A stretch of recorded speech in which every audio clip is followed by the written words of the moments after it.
নমস্কার, আপনারা দেখছেন নিউজ নাও, সঙ্গে রয়েছি আমি শুভেন্দু। সরাসরি চোখ রাখবো 9টার সংবাদে। দেশ জুড়ে প্রধান বিরোধী দল কংগ্রেস হলেও রাজ্য বিজেপির নিশানায় বামেরা। 5 রাজ্যে ধরাশায়ী বামেদের তীব্র কটাক্ষ মুখ্যমন্ত্রী মানিক সাহার। ভোট তথ্য তুলে ধরে বললেন, জনগণ বামেদের প্রত্যাখ্যান করেছে। 5 রাজ্যের নির্বাচনের ফলাফলে যথেষ্ট উচ্ছ্বাসিত রাজ্য বিজেপি। দলের এই ফলাফলের জন্য জনগণকে ধন্যবাদ জানালেন মুখ্যমন্ত্রী। জনমুখী প্রকল্পগুলির গ্যারান্টি মানেই মোদিজি, যার প্রতিফলন দেখা গেল 5 রাজ্যের ফলাফলে। পাশাপাশি বিরোধীদের ফলাফল নিয়েও সমালোচনা করেন তিনি। বামেদের ফলাফল নিয়ে বলেন, যারা বিভিন্ন সময় মানুষকে বিভ্রান্ত করার চেষ্টা করেছে তাদের মানুষ প্রত্যাখ্যান করেছে।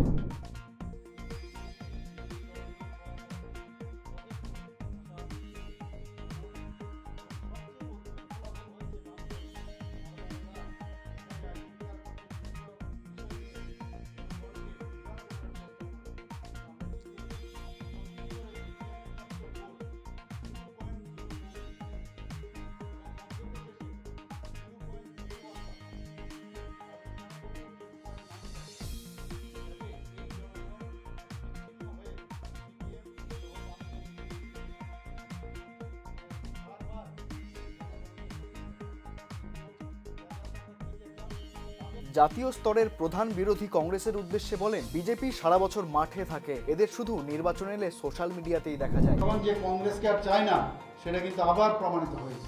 দেশ জুড়ে ভোটের অঙ্কে বাম দলগুলির তেমন প্রাধান্য না থাকলেও রাজ্যে বিজেপির মূল নিশানায় থাকে বামেরা। 5 রাজ্যের নির্বাচনের ফলাফলেও এর ব্যতিক্রম দেখা গেল না। কেন্দ্র ও রাজ্য বিজেপির এই নীতিগত পার্থক্য বরাবরের জন্যই রাজ্যবাসীর কাছে একটা প্রশ্ন। রাজ্যে ফের বৃষ্টির পূর্বাভাস। মিচাংয়ের জেরে হতে পারে হালকা থেকে মাঝারি বৃষ্টি। রবিবার বঙ্গোপসাগরের গভীর নিম্নচাপ পরিণত হয় ঘূর্ণিঝড় মিচাংয়ে, যার জেরে সোমবার সকাল থেকেই উপকূলীয় তামিলনাড়ুতে শুরু হয়েছে প্রবল বৃষ্টি। এই ঘূর্ণিঝড়ের প্রভাবে রাজ্যে হতে পারে হালকা থেকে মাঝারি বৃষ্টিপাত। 5 থেকে 7 ডিসেম্বর পর্যন্ত বৃষ্টির সম্ভাবনা থাকছে। বর্তমানে মিচাং ধীরে ধীরে ঘনীভূত হয়ে সমান্তরাল অক্ষ ধরে উত্তর দিকে এবং দক্ষিণ অন্ধ্রপ্রদেশ উপকূলের কাছাকাছি সরে যাচ্ছে। চেন্নাই আঞ্চলিক আবহাওয়া কেন্দ্র জানিয়েছে, সোমবার রাত পর্যন্ত চেন্নাই, কাঞ্চিপুরম, তিরুভাল্লুর এবং চেঙ্গালপাট্টু জেলায় ভারী বৃষ্টিপাত হবে। 5 ডিসেম্বর দুপুরের মধ্যেই মিচাং প্রবল ঘূর্ণিঝড়ে পরিণত হয়ে নেল্লোর ও মাছলিপত্তনম অতিক্রম করবে। আপাতত বৃষ্টির জেরে বিপর্যস্ত দক্ষিণ ভারতের জনজীবন। পালাবদল মিজোরামে।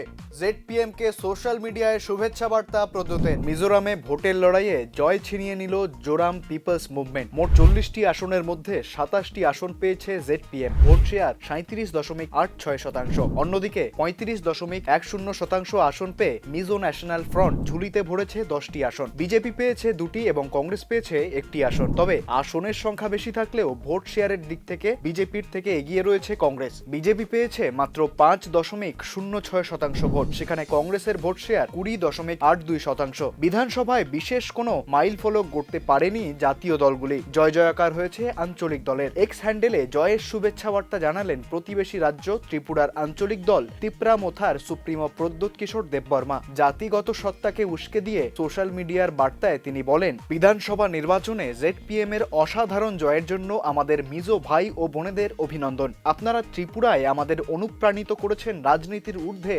নিজেদের দাবিগুলি রাখার জন্য। ঘূর্ণিঝড় মিচাংয়ে বিপর্যস্ত দক্ষিণ ভারত। সোমবার সকাল থেকেই ভারী থেকে অতি ভারী বৃষ্টিপাত চেন্নাইয়ে। রবিবারে বঙ্গোপসাগরের গভীর নিম্নচাপ পরিণত হয় ঘূর্ণিঝড় মিচাংয়ে, যার জেরে সোমবার সকাল থেকেই উপকূলীয় তামিলনাড়ুতে শুরু হয়েছে প্রবল বৃষ্টি। চেন্নাই আঞ্চলিক আবহাওয়া কেন্দ্র জানিয়েছে, সোমবার রাত পর্যন্ত চেন্নাই, কাঞ্চিপুরম, তিরুভাল্লুর এবং চেঙ্গালপাট্টু জেলায় ভারী বৃষ্টিপাত হবে। বৃষ্টির জেরে বিপর্যস্ত জনজীবন। সৃষ্টি হচ্ছে বন্যা পরিস্থিতির। মাদ্রাজ হাইকোর্ট ছুটি ঘোষণা করেছে চেন্নাইয়ের সমস্ত আদালতের জন্য। বাতিল করা হয়েছে লোকাল ট্রেন। পাশাপাশি বিমান চলাচলেও বিশেষ কিছু সমস্যা দেখা দিচ্ছে। তবে এখনো অব্যাহত মেট্রো পরিষেবা। 2015 সালের 4 ডিসেম্বর অর্থাৎ একই দিনে এল নিনোর কারণে ভারী বৃষ্টিপাত হয়, যার ফলে ভয়াবহ বন্যা পরিস্থিতির সৃষ্টি হয়েছিল। বর্তমানে 8 বছর পর আবার সেই একই অবস্থার ভুক্তভোগী চেন্নাইবাসী। দুর্ঘটনার কবলে প্রশিক্ষণের বিমান। ঘটনায় মৃত্যু হয়েছে 2 পাইলটের। তেলেঙ্গানায় প্রশিক্ষণের সময় ভেঙে পড়ল ভারতীয় বায়ুসেনার প্রশিক্ষণ বিমান। মেডাক জেলার তুপ্রানে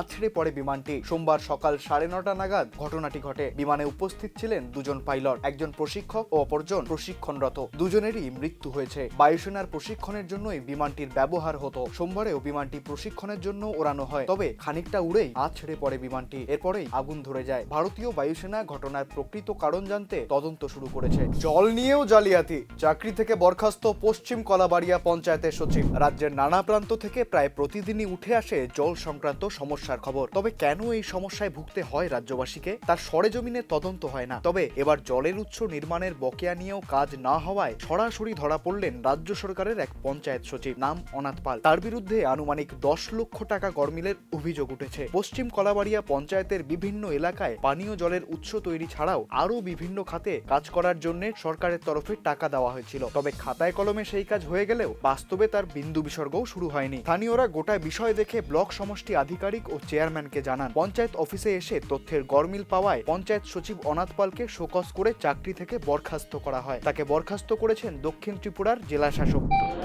না, পশ্চিম কলাবাড়িয়া পঞ্চায়েতের সচিব শ্রী অনাথ পাল উনি দীর্ঘদিন ধরেই এরকম অনিয়মের সাথে যুক্ত। আমরা যেটা তদন্ত করে জানতে পারছি বিগত 21-22 থেকে, যে সেটা কর্তৃপক্ষরে ঘুমে রেখেই পুরোটা এইভাবে ওয়ার্ক অর্ডার হয়েছে, কাজ কিন্তু ফিল্ডে কোনো কাজ হয়েছে না। উনি সেটা করছেন এবং পঞ্চায়েত বডি পুরোটা সবাই জানে কিনা সেটা আমরা জানি না, কিন্তু আমরা দেখছি যে টাইম টু টাইম সিদ্ধান্ত নেওয়া হয়েছে এবং ওয়ার্ক অর্ডার করা হয়েছে, ফান্ডও স্যাংশন হয়েছে। সব ক্ষেত্রে উনি আবার বিডিওর কাছ থেকে পারমিশনও নিচ্ছেন না, ম্যাক্সিমাম ক্ষেত্রেই নিচ্ছেন না।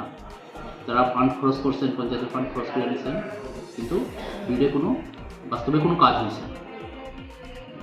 এর জন্য যখন আমরা পঞ্চায়েত পরিদর্শন করি, এটা যে ব্যাপারটা যখন নজরে আসে, অভিযোগও এসছে পঞ্চায়েত থেকে, ব্যাপারটা নজরে আসার পরে আমরা সবাই এটা তদন্ত করে দেখছেন। ভিডিও ম্যাডামের নির্দেশ অনুসারে আমরা গেছি, তদন্ত করছি ফিল্ডে, তদন্ত করে দেখছি যে কোনো কাজ পাওয়া গেছে না ফিল্ডে।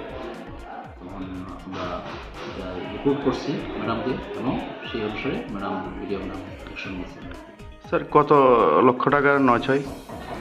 9,75,000 টাকার মতো, প্রায় 10 লক্ষের কাছাকাছি। আমরা 3 বছরের ইয়ে করে আমরা পাইছি যতটুকু। তো স্যার, এর আগেও পুকুর খনন নিয়ে একটা সমস্যা হয়েছিল। পুকুর খনন নিয়ে সমস্যাটা আমাদের ঠিক জানা নাই। এটা কি হয়েছিল এটা ঠিক জানা নেই। আমরা এখানে যেটা পাইছি ফুটিন ফাইন্যান্স এবং পিডিএফ থেকে পঞ্চায়েত যে কাজটি করার কথা, যে অ্যাকশন প্ল্যান তার অনুসারে তারা যে কাজ দিচ্ছে, এবং প্রায় সবগুলো কাজই আপনার এই শ্যালো টিউবওয়েল, এই কাজেই সবচেয়ে বেশি এটা গন্ডগোলটা হয়েছে। এখন ওনাকে কি পদক্ষেপ নেওয়া হয়েছে আপনাদের তরফ থেকে? কি পদক্ষেপ নেওয়া হয়েছে ওনার বিরুদ্ধে? ওনার বিরুদ্ধে বিডিও ম্যাডাম সেটা ডিস্ট্রিক্ট অথরিটি এবং ডাইরেক্টর পঞ্চায়েতকে জানাইছেন। এরপর ডিস্ট্রিক্ট ম্যাজিস্ট্রেট স্যার ওনার বিরুদ্ধে সাসপেনশনের অর্ডার সাসপেনশন করা হয়েছে, ওনারে চাকরি থেকে সাময়িক বরখাস্ত করা হয়েছে। দিন দুপুরে সরকারি বিদ্যালয়ে ঢুকে শিক্ষককে মারধর এবং অপহরণের চেষ্টার অভিযোগ উঠল। ঘটনা গোপীনগর উচ্চ বুনিয়াদী বিদ্যালয়ের। জমি সংক্রান্ত বিবাদের জেরে বিদ্যালয়ে ঢুকে শিক্ষককে মারধর এবং অপহরণের চেষ্টা। বছর কয়েক আগে কেনা একটি জমির লেনদেন সংক্রান্ত বিষয়ে বিবাদের সূত্রপাত। সেই বিবাদের জেরে সোমবার দুপুরে বিদ্যালয়ে ঢুকে গোপীনগর পঞ্চায়েতের উপপ্রধান রাজু ঘোষ এবং এলাকার মাফিয়া হিসেবে পরিচিত কৃষ্ণ ঘোষ মিলে শান্তিরঞ্জন বাবুকে বেধড়ক মারধর করে অপহরণের চেষ্টা করেন। শান্তিরঞ্জন বাবুর চিৎকার শুনে এলাকাবাসী ঘটনাস্থলে আসলে পালিয়ে যায় দুষ্কৃতীরা। খবর পেয়ে ঘটনাস্থলে আসে বিশালগড় থানার পুলিশ। তবে এখনো পর্যন্ত ঘটনায় কাউকে গ্রেফতার করার খবর পাওয়া যায়নি। দিন দুপুরে একজন শিক্ষককে এইভাবে মারধর এবং অপহরণের চেষ্টায় চাঞ্চল্য ছড়িয়েছে এলাকায়। আজকে আমি স্কুলে গোপীনগর এসবি স্কুলে কাজ করতেছি। করার পরে তারা আইয়া সেরা আবার আমার কাছে তারা আমার হুমকি দিতেছে, তারা টাকা দিতাম, তারা মাইরা লেতাম। হলো রাজু ঘোষ, কৃষ্ণ ঘোষ আর আরও তারা লোকে কয়েকজন আছে। কোন জায়গা দেখো? জায়গাটা কোন জায়গা দিল রাবার বাগান দিল কলকুলিয়া। আপনার বাড়ি? বাড়ি গোপীনগর। আপনি কি করেন? আমি এডুকেশনের আছি। শিক্ষক? শিক্ষক। কি নাম আপনার? শান্তিরঞ্জন শাহ। কবে থেকে দখল করে রাখছে? আজকে 8 মাস আগে তারা দখল করে তার বাড়ি কোনখানে? তারা বাড়ি মানে কলকলি। কি কারণে দখল করে রাখছে? কী কারণে দল করেছে আমিও কিছু আমি আজকে একটা জায়গা রাখছিলাম, জায়গা রাখার পরে তারা জায়গা রাখছে, টাকা দিছে, এরপর বাকি টাকা দিতে আসে না, মালিকও জায়গা আমরা বুঝ দিতে পারতেছে না, ইডার ইস্যুতে গিয়া জায়গা এই আমার বাগানটা দল করে রেখেছে। মানে আপনি অবৈধভাবে ভরাট করা হচ্ছে পুকুর। ঘটনা উদয়পুর জামজুড়ি পঞ্চায়েতের। পুকুর বুঝিয়ে বহুতল নির্মাণ শহরতলির এক বড় সমস্যা, তবে এর আঁচ এখন পড়েছে গ্রামেও। বেশ কিছুদিন ধরেই জামজুড়ি গ্রাম পঞ্চায়েতের 4 নম্বর ওয়ার্ডে সরকারি অনুমোদন ছাড়াই পুকুর বোজানোর কাজ শুরু হয়েছে। ঘটনায় নাম উঠেছে দুলাল চক্রবর্তী নামে এক ব্যক্তি। তিনি তহসিলদারের কাছ থেকে কোনো অনুমতি নেননি। দুলাল চক্রবর্তীর নির্দেশেই এলাকায় গাড়ি ভর্তি মাটি এনে ফেলা হচ্ছে পুকুরে। এর আগেও এলাকার একটি পুকুর এভাবেই বুঝিয়ে ফেলা হয়েছিল। খোদ ওয়ার্ড মেম্বার প্রশ্ন তুলছেন, যদি এলাকায় কোনো রকম অঘটন হয় তাহলে দমকল এসে জল কোথায় পাবে? 4 নম্বর ওয়ার্ডের মেম্বার। আমাদের বাড়ির পাশেই 2টা পুকুর, একটা পুকুর অলরেডি ভরাট হয়ে গেছে, আরেকটা পুকুর আবার অবৈধভাবে ভরাট করতেছে। আগের পুকুরটার ভালো আমরা অবজেকশন দিছি, তহসিলদার অনেক চেষ্টা করছে ইয়া করার পর তহসিলদারের কথাটা তারা রাখছে না, কিন্তু অবৈধভাবে পুকুরটা ইয়া করছে। এলাকার যদি এইভাবে সবগুলা পুকুর যদি ভরাট করে না, তাহলে এলাকার জনগণ কইতাছে আমরা কই যাবো, স্নান করুম কই, খামো কই, পুকুর বা জল টল ব্যবহার করতে এইভাবে করে তারা কন্টিনিউ পুকুর অবৈধভাবে ব্যবহার করতেছে। তো জায়গায় জিজ্ঞাসা করানোর পরে বলছে পুকুরের মালিক না, যারা মাটি ফালাইতেছে তারা বলছে এখানে নাকি তারা কাগজপত্র আছে। তো আমি কাগজপত্র আসলে ঠিক আছে, কাগজপত্র থাকলে ভালো কথা। আমি তহসিলদারের লোকের সঙ্গে কথা বললাম, তহসিলদার বলছে আমাদের কাছে কোনো পারমিশন নিচ্ছে না, আমাদের কাছ থেকে কোনো পারমিশন নিচ্ছে না, অবৈধভাবে মাটি এখানে ভরাট করা হইতেছে পুকুরটাকে। বাতিল হচ্ছে একাধিক ট্রেন। আগামী 6 থেকে 10ই ডিসেম্বর পর্যন্ত চলবে রেল যোগাযোগের কাজ।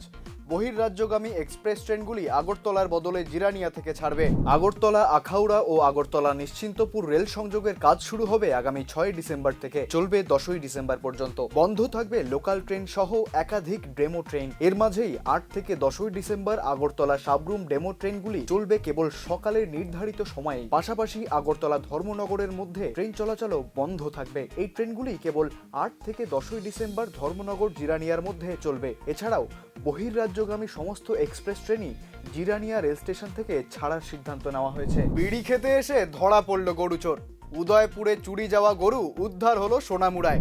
গত রবিবার রাতে উদয়পুর পুলিশ লাইন এলাকার বাসিন্দা টিবু মিয়ার 3টে গরু চুরি হয়। তারপর থেকেই সেই গরুর খোঁজ চলছিল। সেই সূত্র ধরে সোনামুড়ায় খবর আসলে সেখানকার স্থানীয়রাও খোঁজ রাখছিলেন গরু। সোমবার সোনামুড়া থানাধীন বেজিমারা রাবার বাগানে সাগরেদদের নিয়ে বিড়ি খেতে এসেছিলেন জামাল হোসেন। সেখানেই ঘটে বিপত্তি। তাকে দেখে স্থানীয়দের সন্দেহ হলে তারা টিবু মিয়ার নিকট আত্মীয়কে খবর দেয়। তিনি এসে গরুটি উদ্ধার করে জামাল হোসেনকে পুলিশের হাতে তুলে দেন। এদিন তিনি প্রশাসনের কাছে আর্জি জানান গোটা বিষয়টি তদন্ত করে এই গরু চোরদের গোটা দলকে গ্রেফতার করার জন্য। পাশাপাশি পুলিশের কাছে চুরি যাওয়া বাকি 2টি গরু উদ্ধার করে দেওয়ার দাবিও জানান তিনি।